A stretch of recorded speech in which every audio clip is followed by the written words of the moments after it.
that what we don't possess naturally, we have to cultivate intentionally. So we're building capacity, John, for greater influence. Those types of thoughts influence your actions, they influence your feelings, and they influence how you go about your day. And people will start to notice that. And for many of those leaders, they think that because they have good processes or good systems or a good product, that that's enough.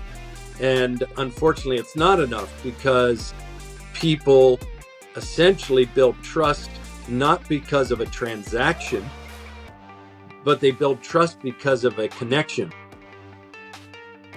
Before we start this podcast, will you please like, follow, and subscribe to the Right Place podcast right here on YouTube, Spotify, or Apple Podcasts. Rudolph and I would also love to connect with you on LinkedIn, so look us up there too. Thank you. Cheers. Welcome to the Right Place podcast. Today's guest is Patrick, or Paddy McBane. He's the lead trainer at Transformational Leadership. He's the founder of an NPO called Marketplace Solutions, and a man who's been shaping leaders from Columbus to Kenya. What is his approach? Personal transformation before anything else. I met Paddy recently at an unashamedly ethical transformational leadership event here in Cape Town, and now I'm talking to him back home in Columbus, Ohio, USA. Welcome to the Right Place, Paddy. It's really great to talk to you today. John, I appreciate the opportunity to be a part of the podcast, and it was a pleasure to meet you in Cape Town during our one-day TL workshop. I appreciate this opportunity to be a part of this, so thank you so much. Excellent, Paddy. Paddy, I want to set the scene and dive into what real transformational leadership looks like. But first, maybe this is a loaded question given what's happening around the world. Do you think we have a leadership crisis in 2025, business and personal? Yeah, John, for me, it's an unequivocal yes. We are not only in the midst of a leadership crisis in the world, we're actually in the midst of an identity crisis in the world. And the two go hand in hand. If you recall, even when we were together for our workshop, one of the things that I highlighted was leadership is influence. And so whether we know it or not, whether we're conscious of it or not, we are expressing and demonstrating and exercising influence every single day, multiple times in a given day.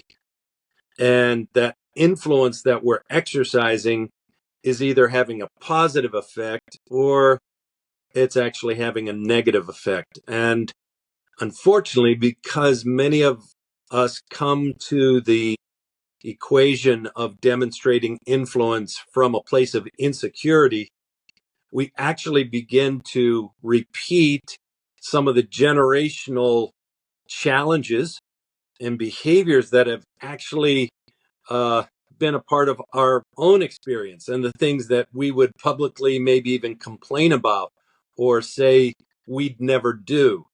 And so with that in mind, we find ourselves almost repeating the same types of issues that have led us to this moment in time.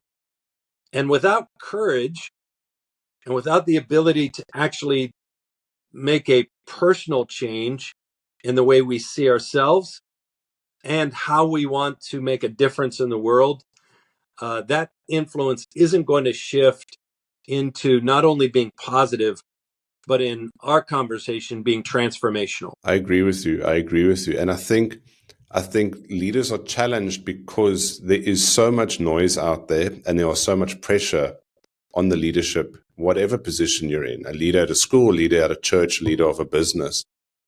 Paddy, bringing it back to transformational leadership, what is the core problem that you solve for leaders, and why does this problem keep showing up?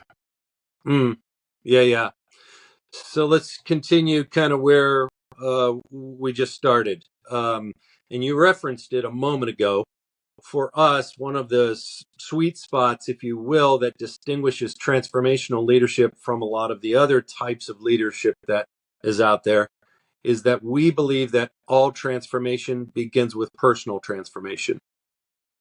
that means it's also the most uncomfortable type of leadership, which means we have to start with ourselves, the ability to actually look in the mirror, to potentially address things that have been a part of our story and have been a part of us for maybe decades.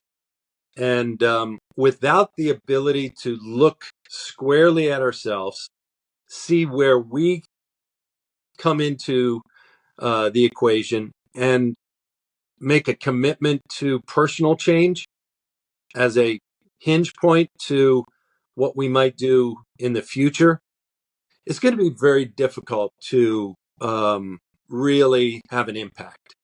And in the world in which you live in, I did a little bit more background even leading up to this podcast. John, your whole MO is about impact.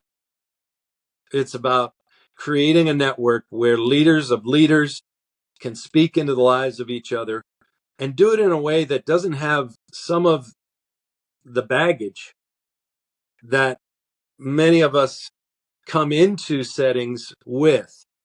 And so that personal transformation piece is the ability to see what's in the way, own what's in the way, and change what's in the way. So those three things mean I look at myself first as a leader, because you know this as well as I do. You can't give what you don't have. And if we're asking people within our organizations to give something that they don't have without preparing them or building capacity for it, not only are they going to be frustrated, but we're going to be frustrated as we build a true leadership culture. And by the way, some of us possess certain skills, some of us possess certain talents and abilities in a way that others don't. So one of the things I share is that what we don't possess naturally, we have to cultivate intentionally. So we're building capacity, John, for greater influence. And one of the things that comes up in that is the relational trust that has to be built with others, so that that influence that we're talking about can actually be received, and the impact that we hope to make can actually happen. So trust is one of those hinge points that a lot of leaders struggle with. I hear you, Paddy. I think that is a great explanation about the crisis as a whole, because I'm just thinking in a practical sense, a leader who is leading an organization is creating an expectation for his employees of the organization to behave in a certain way, to achieve certain targets. And without them knowing how best to lead the organization, and without them leading themselves, they are never going to extract the most value out of their organization, out of their products, out of their services, and build these intentional relationships with their clients. They almost reach the ceiling. So they have this internal ceiling. And so would you agree with me that personal transformation, it's not a nice to have, it's not an optional, it is the starting point to transform an organization, is personal transformation first. Yeah, 100%, John. Yeah, it's almost like without it, the credibility issue that then arises for that leader will undermine every bit of their best intentions. And for many of those leaders, they think that because they have good processes or good systems or a good product, that that's enough. And unfortunately, it's not enough, because people essentially build trust not because of a transaction, but they build trust because of a connection, a relationship. Trust is always demonstrated. It's always demonstrated first before it's felt by the other. And so our ability to demonstrate trust as a leader means that there are several things that are happening almost simultaneously. They're almost like ingredients that are going into your leadership cake. And those ingredients, when they are added one upon another, and the process of building them together with trust as a foundation, gives us a product or an outcome that everybody can buy into. But if there's some kind of catch or credibility issue that seems to be at the table, your people will only give you so much. They'll always be holding back. Now, let me ask you a question. If you had someone on your team that wasn't giving their all, wouldn't you feel like you were being cheated? 100%. Yeah, right? So what does it take to actually create that empowered person within an organization? What does it take to actually give them that connection? And so there are several tools that we use within the TL context. One of them is a social covenant. And I use the social covenant in simple sort of ways in which to set expectation, as well as in broader team commitments that set expectation. One of the things that happens in every organization, everywhere around the world, is conflict. Relationships equal conflict. So let's not be surprised by that anymore. I've said it, it's there, it's on the table. Now, if you know that relationships equal conflict and you're the leader, are you not going to prepare intentionally your team or your organization to actually have the tools and the resources to actually deal with conflict when it shows up? Or are you going to wait for conflict to show up and then deal with it, right? So without the ability to actually put these things in place very intentionally so that people have the confidence to actually give 100%, you'll never get the best out of your people. And you'll be frustrated as a leader. So conflict is not bad, John. Conflict is actually our friend. Conflict is actually, it's almost like an indicator light on the dashboard of your on your car. When that light goes on, that's good news. Because if that light doesn't go on and the issue of not having oil in your engine happens, your car will break down. So conflict's just an indicator of something that doesn't have clear expectations, resolution, some kind of agreement that is allowing for everyone to feel confident in what they're buying into. That's all it is. So imagine creating an agreement in advance of the next type of conflict so that when that conflict shows up, everybody now knows how they're going to navigate through it and navigate through it quickly. Boom. Performance is going to go through the roof. Confidence is going to go through the roof. Engagement is going to go through the roof. So all of these are simple ways to say, how do we get better? How do we get better? So that's just an example right there from the type of work I've been doing around the world and with organizations to help create a culture that people want to be a part of.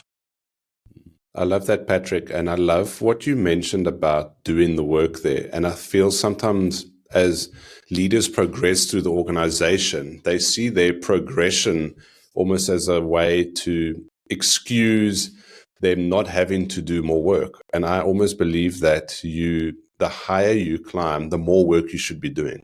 So if you're the CEO, you should be doing a ton of work on your leadership and how you empower your staff and how you handle conflict and how you build relationships and all of that. Because that will filter down to the next level and the next level and your middle managers and your junior staff. You can't expect your staff to make up for everything that you lack. Because exactly what you said, you can't give what you don't have. So if you're not doing the work, your leaders in your organization are going to see that you're not doing the work. So why should they do the work? And so on and so on.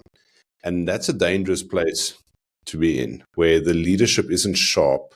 They aren't building each other up. They're not proactive. They're not preparing for the battle. They're not preparing for the next change in their industry. They are complacent. They believe, well, we've had success, we'll always have success, and we have our qualifications behind our names. But we're not doing that work, that intentional work, where we can handle anything that comes our way because we have this agreement, we have this alignment, we conflict ready, we embrace conflict, and we solve the problems in front of us. We don't fight the people in our organization when things go wrong. So I really think TL has a place there where you are personally strong. And if you've got this group of personally strong leaders and people with a solid foundation in who they are and their role in the company, then you have a strong company. The company is strong because the people are strong. Yeah. John, is it all right if I share our definition for leadership? Go for it. Our definition for leadership goes like this. When one is willing to lay down their life for those that they lead or influence. So let me say it again so that those who listen to the podcast can hear it twice. When one is willing to lay down their life for those they lead or influence. So when you hear that definition for yourself, what sticks out to you? I think willing, the word willing there is very powerful because it's a decision. It's not I will make a decision when the crisis comes, or I'll make a decision when required. It's I've already made the decision. And my team knows that I have their back. My team knows that I'm on their side, and I will do what it takes to make this organization successful or to lead this organization. I will not throw my hands up and say, it's not me, it must be everybody else. I'm perfect. I will be in the trenches and willing to do what is necessary. Yeah, that's it, dude. Home run right there. So imagine this here. It's a decision we're making, a commitment to do something different.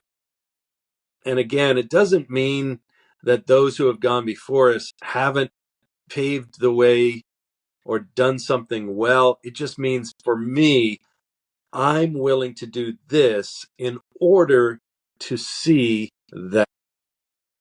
And that decision is always done in advance of the tough times. Because if you're not making the decision in advance of the tough times, then when the tough times come, you may equivocate, you may vacillate, you may find yourself sort of backing off from the very thing that you said was important to everybody else in the organization. And when that comes up, John, that's when we see what is often referred to as imposter syndrome. And many of us who are listening to this podcast can name at least 2 or 3 leaders, bosses, coaches, teachers who have fallen into that category where everything was tell me. It was all command control. It was not about cultivating. It was not about vision casting. It was not about building capacity so that I could feel empowered. It was the full expression of imposter syndrome. And because of that, we have lost faith in our leaders. But look, as many of us that have those negative leaders, we probably have at least 2 or 3 positive leaders that have made an imprint on our lives because of what they did differently, right? Now, one of the hardest things to do when we're picturing that list of the great leaders in our lives is picturing ourselves. I want to challenge you. I'm going to challenge myself. I'm going to challenge all of the listeners to this podcast. From now on, I want you to picture yourself as the confident, capable, willing, sacrificial leader who is trying to make a difference. Because if you can't see yourself in that seat, you'll never move into that place of influence. And for me, I love that's that. That's the difference right there. Do you see yourself in that role? If not, what is it going to take for you to get there? Yeah, 100%, Paddy. I absolutely love that. I often tell people, and it's something I learned at a seminar a few years back, everything happens twice. It happens once in the mind and the second in real life. And you need to be very careful what you think about. If you think you're not good enough, you'll never be good enough. If you think you're not worthy, you won't be worthy.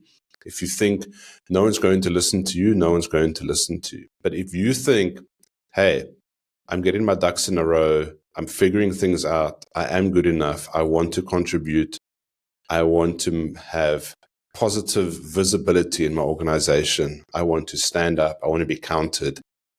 Those types of thoughts influence your actions, they influence your feelings, and they influence how you go about your day. And people will start to notice that.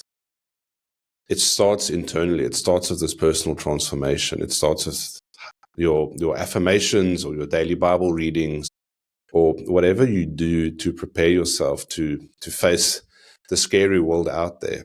Those are those moments that add up over time and it influences your behavior. So I'm 100% on board with that. Now, Paddy, you've mentioned to me previously that when you are training and talking to people, people see this transformational leadership training. Oh, that's soft skills stuff. Take us to the hard skills. Let's get down and dirty with the hard stuff. But you said that the soft skills are actually the hard skills. What do you mean by that? And can you maybe share an example? Yeah.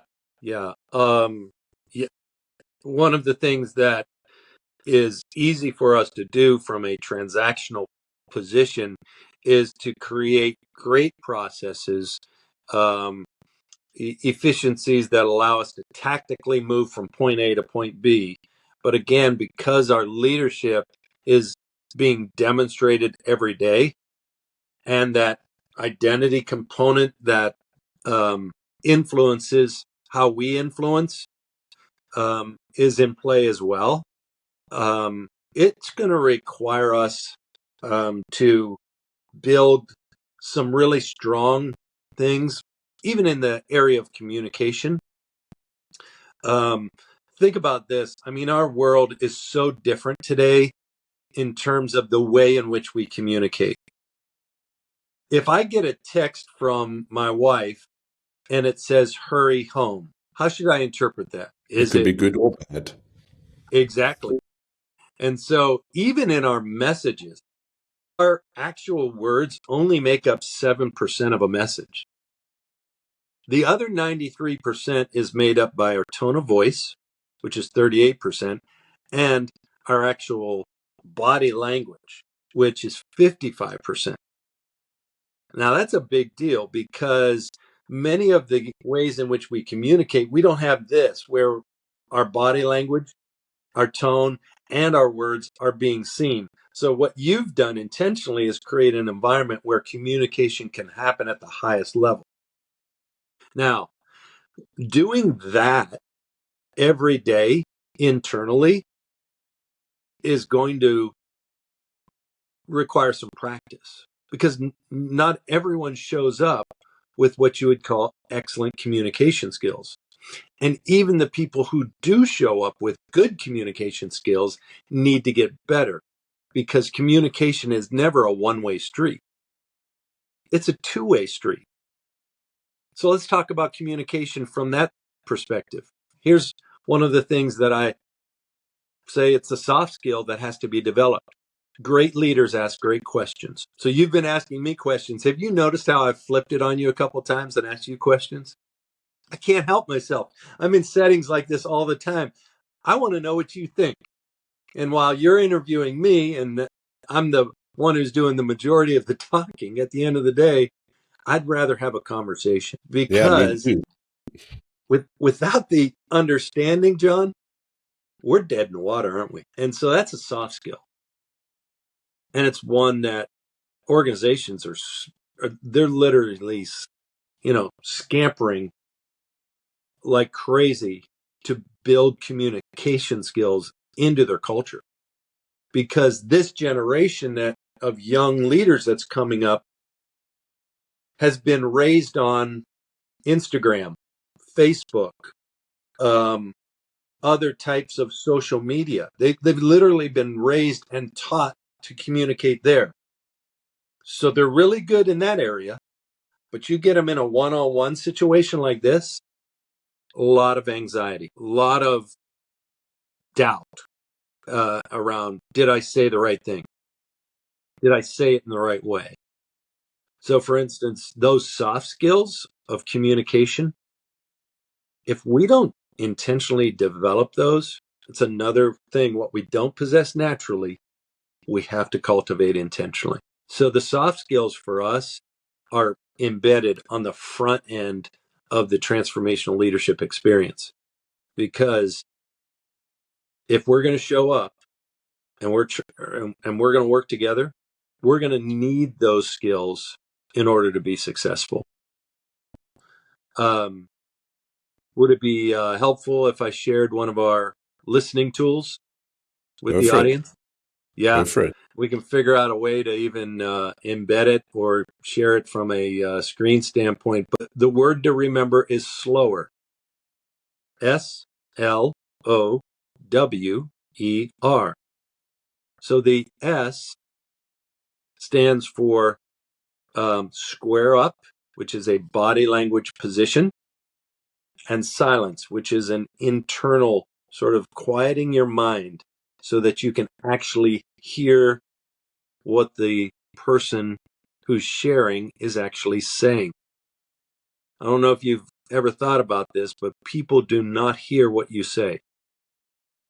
They hear what they think you say. Our brains are going so fast, dude, all the time, that quieting our brain, silencing our brain so that we can actually receive messages is one of the hardest things to do right now.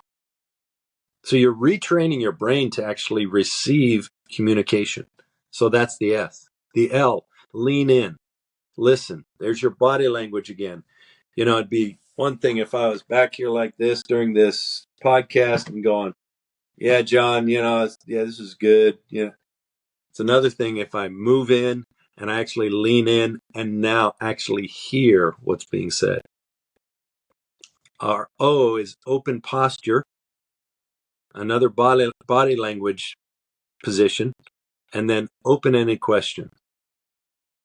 Is there a question that I can ask that would give me understanding and even more in terms of what that person is trying to communicate?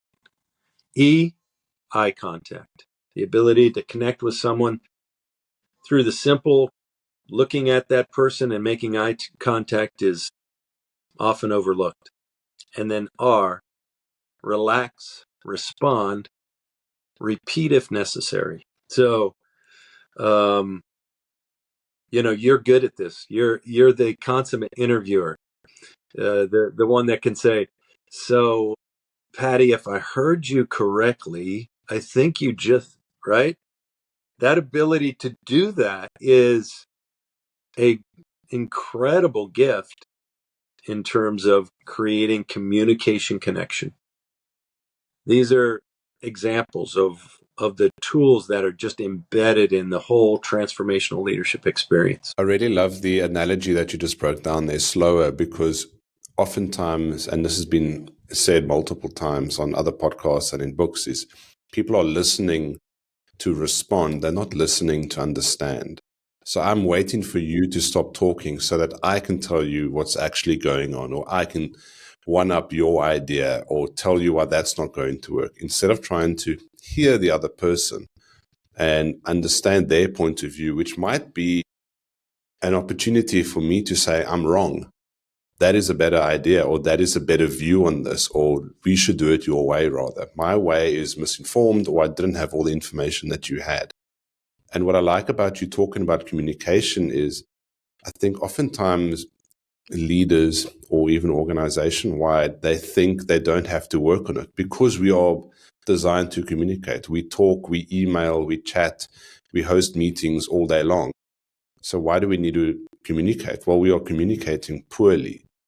And if we are communicating poorly, we're never going to get out of our own way. We're never going to get the results we have because we accumulate these bad habits. We accumulate poor instincts when someone is talking, or we have these bad habits, just like you demonstrated. Like we sit back, we don't maintain eye contact, we look at our phone, we look out the window, and these things accumulate, and then we talk past each other because the communication isn't landing.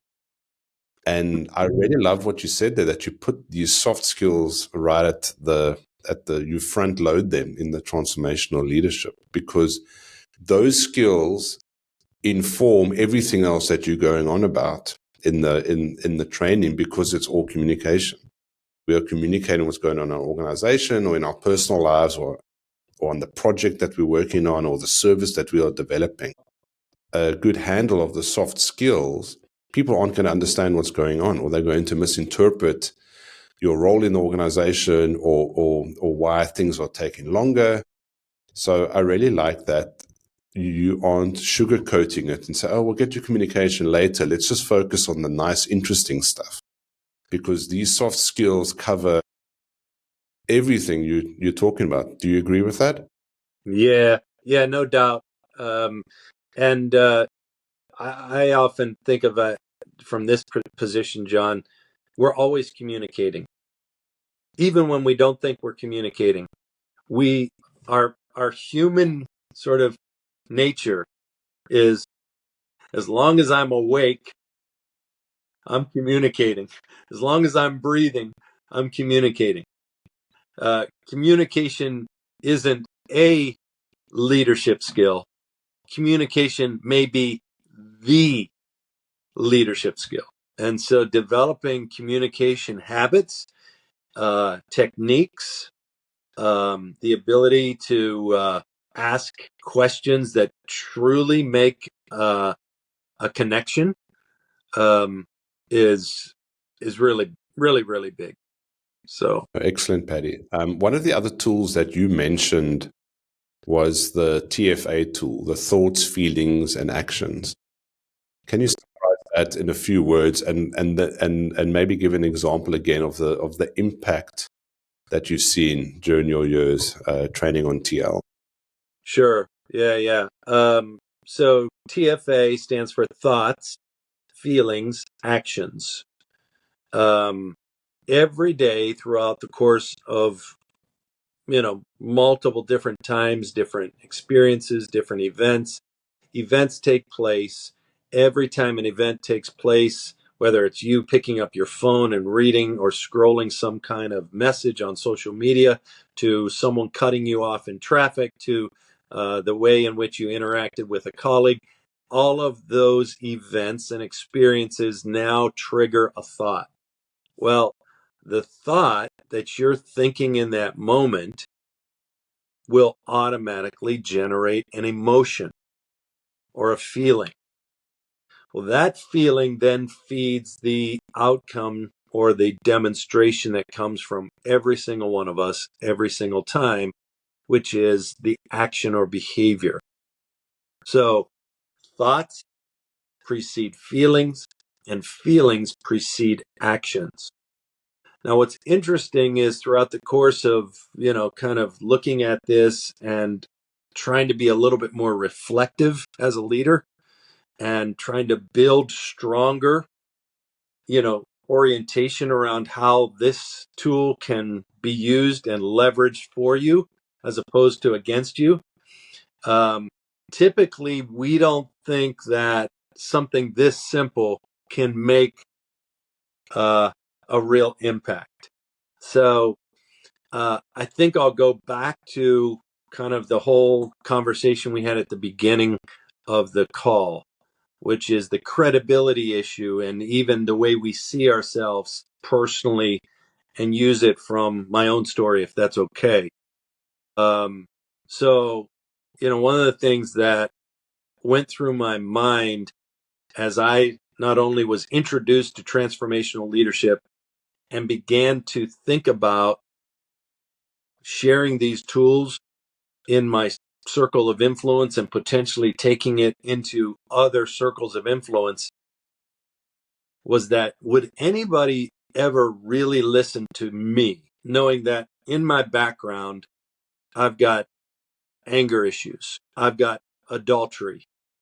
I've got my own credibility issues of, sort of moving up and down, if you will, that career ladder that says, yeah, who am I to actually share these powerful, life-changing tools?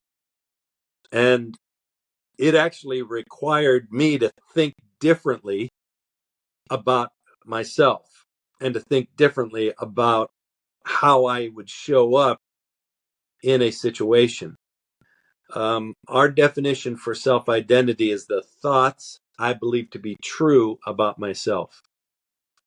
And as we think about how that self-identity is shaped over the course of time, it's not what you've done or what's been done to you that actually holds you back or keeps you bound. It's the lies associated with those things. So I want you to hear that again, because that's a powerful truth that may impact your listeners in a profound way. It's not what you've done in this life or what's been done to you that keeps you back or holds you or keeps you in that negative place. It's the lies associated with those things, which means if I can break the lie and replace that lie with the truth, I can potentially engage and enter into points of influence that I never thought possible. See, the lie was that, anger for me was something that defined me. No, anger was a symptom of something that was actually underneath the surface that needed healed and reconciled so that the anger would no longer disrupt my positive influence. But until I actually rehearsed some of those thoughts that I believed to be true and moved them into a category where they were reshaped and reframed so that I could see myself differently, the emotion behind it never changed. And so the thoughts I believe to be true about myself today versus the thoughts I used to believe to be true about myself 20 years ago, they're far different. And because I changed the way I thought about myself, I began to feel differently about who I was and how I showed up. Now, guess what consequently changed for me, John? My actions and my behaviors. The way I treated my wife, the way I treated my daughters, the way I interacted with my colleagues. Everything started to change. And the thing is, I didn't wait for the future, if you will. I started to reshape my thoughts almost like you exercise in the gym. I started to write down the way I wanted to think so that it could truly have a difference for me. And some of that is asking myself some very challenging questions and reflecting on how I kind of carried myself through the course of the day and asking myself questions with what I call friends. Like you and I might build a connection where you not only have permission to ask me questions, but I get to ask you questions so that we can actually move down this road together. Rare is the leader who travels alone. Rare is the successful leader who travels alone. All successful leaders are going to go the distance with someone else. And so TFA gives us the ability to think about situations or behaviors or the way in which we want to impact something in advance and prepare our minds for action. Because every thought that we think will impact the feelings that we feel and eventually the behaviors that we demonstrate. That's TFA. No, that's incredible, Paddy. Thank you so much for sharing a bit more of your own personal journey there. And I'm reminded of a book. I can't remember the author, but it was a book called Telling Yourself the Truth. put a link in the description below. And then another book I'm thinking of that really changed how I thought is by Joyce Meyer, The Battlefield of the Mind. Great And book. and until you have that clarity in there, you're almost a prisoner of your own thoughts.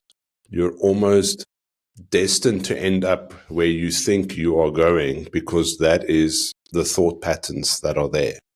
And you need to break the curse, break the bond, break whatever you want to call it. But you need to almost have that break like you had all those years ago. And then it's not that you have immediate success.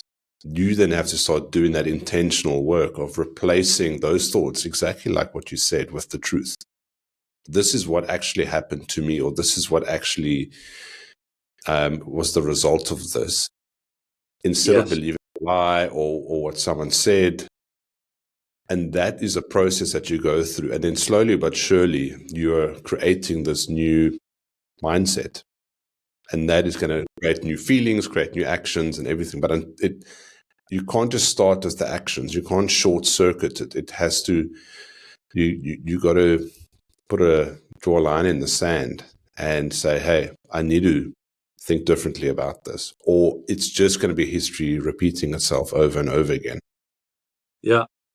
One final kind of encouragement that may help the audience, and I use it all the time. It's filling in the following statement. I want to become the type of leader that, now, that simple exercise of filling in that statement, I want to become the type of leader that, and now you, as you said, we look at it from two positions. We reflect and we think about it, we write it, and then we actually declare it. We put it out into the open. The moment it's out into the open, we now can potentially not only rehearse it and think about it again and again, but we can now move towards it as a visionary desire that will make us into that type of transformational leader we all want to become. I love that. I love that. And that's also something that you need to reflect on.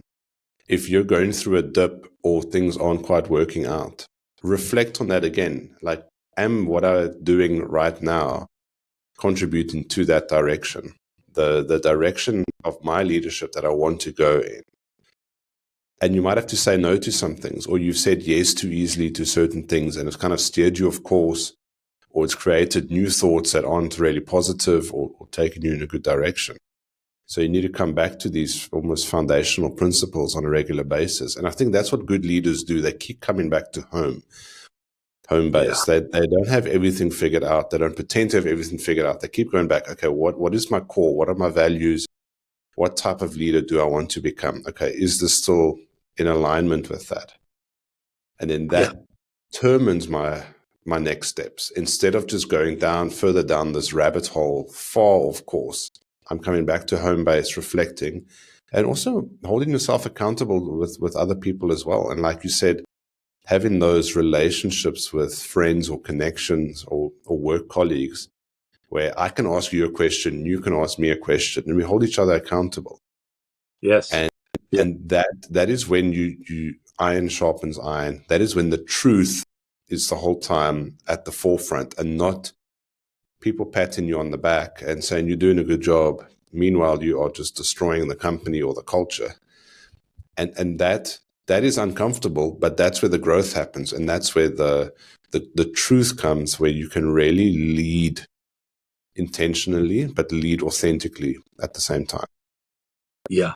Yeah. So true. So true. John, thank you so much for giving me the opportunity to be with you, man. It's been a real pleasure today. No, thank you so much, Paddy. There's obviously so much that we could unpack on transformational leadership.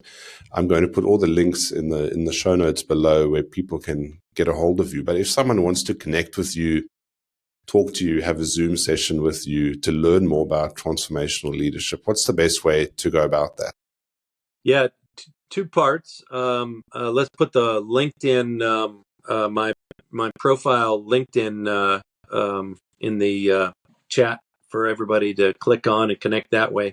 The other thing is our partners on the ground, Unashamedly Ethical, are essentially bringing transformational leadership to South Africa. And they are not only able, but they're ready to come into your organization, develop your teams with our training. We train them very intentionally to be able to actually carry out the TL course and create the experience that probably many in the audience are going to want, because they're connected to the South African community. So let's do it that way. And again, I'll be happy to connect in any way as well going forward. No, excellent, Paddy. Before I let you go, we always end off our podcast asking one last question.